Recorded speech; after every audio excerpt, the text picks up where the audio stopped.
আপনার বাবা চলে গেছেন, আমারও তো বাবা নাই, একদিন আপনিও থাকবেন না, আমিও চলে যাব। বাবা ইন্তেকাল করছেন, মারা গেছেন, আমি তো সেই জন্য কান্না করতেছি না। তো কেন কান্না করতেছেন? উনি আমাকে যা বললেন পশম দাঁড়ায় গেছে, শুই না। বলে কি? বলে কাঁদতেছি এই জন্যে বাবাকে জিজ্ঞেস করতেছি একটা কথা, বাবা জবাব দেন না। কি জিজ্ঞেস করতেছেন?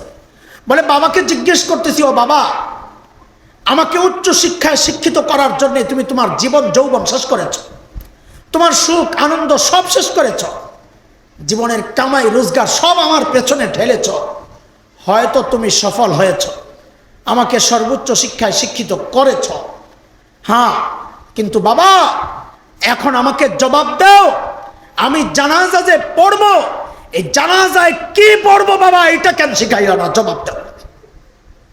বাবা তো কথা বলেন না হুজুর, ওই জন্য কাঁদতেছে।